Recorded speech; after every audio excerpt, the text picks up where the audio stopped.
অভিনয়ের দুটি প্রধান মাধ্যম হলো ক্যামেরার সামনে অভিনয় এবং থিয়েটারে অভিনয়।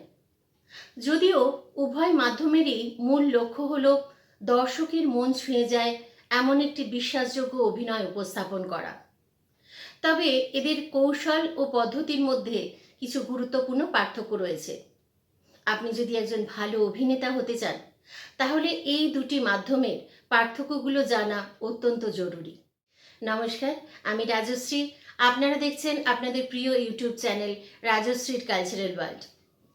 আগের ভিডিওতে আমি ক্যামেরায় অভিনয় ও থিয়েটারের অভিনয়ের কিছু বেসিক বিষয় নিয়ে আলোচনা করেছি।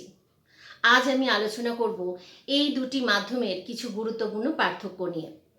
তবে তার আগে একটা কথা বলে রাখি, কোনো মাধ্যমই কিন্তু ছোট বা বড় নয়, প্রতিটি মাধ্যমেরই আলাদা চ্যালেঞ্জ আছে। একজন দক্ষ অভিনেতার কাজ হলো মাধ্যম অনুযায়ী নিজের শিল্পকে দর্শকের সামনে তুলে ধরা। আসুন কিছু সহজ ভাষায় পার্থক্যগুলো জানার চেষ্টা করি। প্রথমেই যে পার্থক্যটি নিয়ে আলোচনা করব সেটি হলো দর্শকের উপস্থিতি। থিয়েটারে অভিনয়ের সময় দর্শক অভিনেতার সামনেই বসে থাকেন, তার অভিনয় সরাসরি দর্শকের কাছে পৌঁছয়। দর্শকের বিভিন্ন রকম প্রতিক্রিয়া, যেমন হাসি, কান্না বা হাততালি, সেটা একজন অভিনেতাকে সরাসরি উৎসাহ যোগায়। অপরদিকে ক্যামেরার সামনে অভিনয় বিষয়টা পুরোপুরি উল্টো। এখানে একজন অভিনেতাকে অভিনয় করতে হয় ক্যামেরার সামনে। ক্যামেরায় প্রথম তার অভিনয় ধরা পড়ে এবং পরে সেটা সম্পাদনা বা এডিটিংয়ের মাধ্যমে দর্শকের কাছে পৌঁছয়। দর্শক সরাসরি অভিনেতার সামনে থাকে না, তার বিভিন্ন রকম প্রতিক্রিয়াও অভিনেতার কাছে পৌঁছয় না। এখানে ক্যামেরাই হয়ে ওঠে অভিনেতার দর্শক। পরবর্তী পার্থক্যটি হলো কণ্ঠের ব্যবহার। থিয়েটারে বা মঞ্চে অভিনয় করার সময় একজন অভিনেতাকে সংলাপ বলতে হবে জোরে, স্পষ্টভাবে এবং পরিষ্কার উচ্চারণে, কারণ অভিনেতাকে অনেক জায়গায় মাইক্রোফোন ছাড়াই অভিনয় করতে হয়।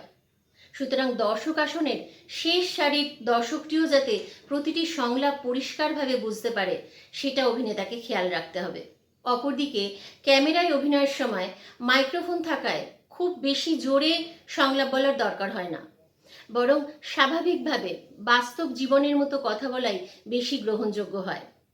সামান্য ফিসফিসানি শব্দও ক্যামেরায় ধরা পড়ে, তাই কণ্ঠস্বর রাখতে হবে সংযত ও নিয়ন্ত্রিত। অপ্রয়োজনীয়ভাবে জোরে কথা বললে সেটা কৃত্রিম অভিনয় মনে হতে পারে। পরের পার্থক্যটি হলো অভিনয়ের ভঙ্গি ও মাত্রা। থিয়েটারে অভিনয় করার সময় শরীরের অঙ্গভঙ্গি বা মুভমেন্ট একটু বড় করে প্রকাশ করতে হয়, কারণ মঞ্চ থেকে দর্শক আসনের শেষ সারি থাকে অনেকটা দূরে। তাই যদি না শরীরের অঙ্গভঙ্গি বা মুখের অভিব্যক্তি একটু বড় করে প্রকাশ করা হয়, তাহলে শেষ সারির দর্শক সেটা বুঝতে পারবেন না। তাই থিয়েটারে অভিনয়ের সময় অঙ্গভঙ্গি হতে হবে একটু অতিরঞ্জিত অথচ স্বাভাবিক। অপরদিকে ক্যামেরার সামনে অভিনয় অনেক বেশি সূক্ষ্ম। ক্যামেরা খুব কাছ থেকে অভিনেতাকে ধরে, যাকে বলা হয় ক্লোজ আপ। তাই ক্যামেরার সামনে যদি খুব বেশি মুভমেন্ট করা হয়, নড়াচড়া করা হয়, তাহলে সেটাকে অস্বাভাবিক বলে মনে হয়, অতিরঞ্জিত মনে হয়। ক্যামেরার সামনে অভিনয় হবে স্বাভাবিক ও বাস্তবধর্মী। ক্যামেরার অ্যাঙ্গেল ও ফ্রেম অনুযায়ী অভিনয় করতে হয়। সামান্য একটা চোখের দৃষ্টি, হালকা মুচকি হাসি বা সামান্যতম আবেগও ক্যামেরায় ধরা পড়ে। পরবর্তী পার্থক্য হলো অভিনয়ের ধারাবাহিকতা। মঞ্চে একটি নাটক শুরু হলে শেষ পর্যন্ত একটানা অভিনয় করে যেতে হয়। সংলাপ ভুলে গেলেও তৎক্ষণাৎ নিজেকে সামলে নিয়ে অথবা সহ অভিনেতার সাহায্য নিয়ে গল্পটিকে এগিয়ে নিয়ে যেতে হয়। দর্শকের সামনে দ্বিতীয় কোনো সুযোগ নেই।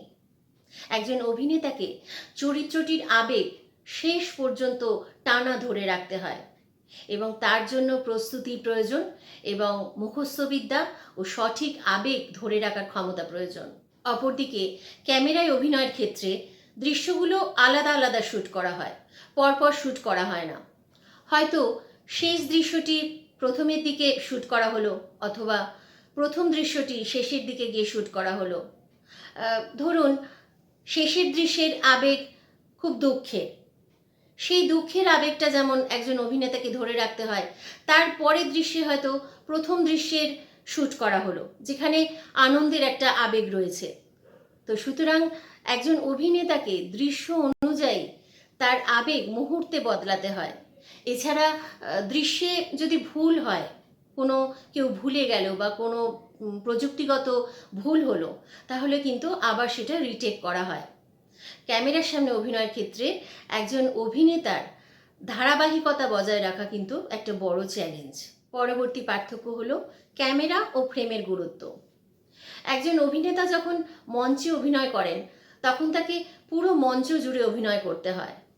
দর্শক তাকে পুরো শরীর সহ দেখতে পান।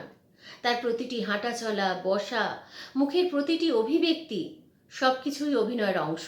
অপরদিকে ক্যামেরায় অভিনয়ের সময় ক্যামেরার অ্যাঙ্গেল ও ফ্রেম খুবই গুরুত্বপূর্ণ। কখনো ক্লোজ আপ শট, কখনো মিড শট অথবা কখনো লং শটে অভিনয় করতে হয়। বিশেষ করে ক্লোজ আপ শটে মুখের অভিব্যক্তি খুব গুরুত্বপূর্ণ হয়ে ওঠে। এছাড়া অভিনেতাকে কিছু নির্দিষ্ট অবস্থান খেয়াল রাখতে হয়, যাতে সঠিক জায়গায় দাঁড়ালে শটের মধ্যে তাদের সঠিক ফ্রেমে ধরা যায়। পরবর্তী পার্থক্য হলো মহড়া ও প্রস্তুতি। থিয়েটারে অভিনয় একটি চরিত্রের ধারাবাহিকতা বজায় রাখার জন্য অভিনেতাদের দীর্ঘদিন ধরে প্রস্তুতি, মহড়া বা রিহার্সালের প্রয়োজন হয়। অভিনেতারা কয়েক মাস ধরে একসাথে কাজ করেন, নিজেদের মধ্যে বোঝাপড়া তৈরি করেন, নাটকের গতি বোঝার চেষ্টা করেন এবং সময় জ্ঞান নিখুঁত করেন। অপরদিকে সিনেমা বা টেলিভিশনের ক্ষেত্রে মহড়া খুবই সংক্ষিপ্ত হয়। নির্মাণের অত্যধিক খরচের কারণে অভিনেতাদের একসাথে করে মহড়ার প্রস্তুতি করা খুব কম সময় পাওয়া যেতে পারে। এরপর হলো পরিচালকের ভূমিকা। থিয়েটারে পরিচালক মূলত রিহার্সালের সময় বেশি কাজ করেন। মঞ্চে ওঠার পর অভিনেতার দায়িত্ব অনেকটাই তার নিজের। অপরদিকে ক্যামেরায় অভিনয়ের সময় পরিচালক প্রায় প্রতিটি শটেই অভিনেতাকে নির্দেশ দেন। ক্যামেরার অ্যাঙ্গেল, ফ্রেম, আলো এই সব কিছু মিলিয়ে অভিনেতাকে পরিচালকের নির্দেশ অনুযায়ী অভিনয় করতে হয়। একজন ভালো অভিনেতা মাধ্যমকে নয়, অভিনয়কে গুরুত্ব দেন। তিনি জানেন কোথায় কতটা সংযম, কতটা নিয়ন্ত্রণ বা কতটা সূক্ষ্মতা প্রয়োজন। তাই আপনি যদি একজন থিয়েটারের অভিনেতা হন, তাহলে কখনোই ক্যামেরার সামনে অভিনয় করতে ভয় পাবেন না। অথবা যদি একজন ক্যামেরার অভিনেতা হন, তাহলে অবশ্যই সুযোগ পেলে মঞ্চে অভিনয় করবেন। মনে রাখবেন, একটি মাধ্যম অন্য মাধ্যমকে সমৃদ্ধ করে। আশা করি দুটি মাধ্যমের পার্থক্যগুলো আমি কিছুটা বোঝাতে পেরেছি। ভিডিওটা ভালো লাগলে অবশ্যই লাইক, শেয়ার আর সাবস্ক্রাইব করবেন। আর যদি কিছু জানার থাকে যে কোনো বিষয়ে অভিনয়ের, তাহলে আমাকে কমেন্ট করে জানাবেন।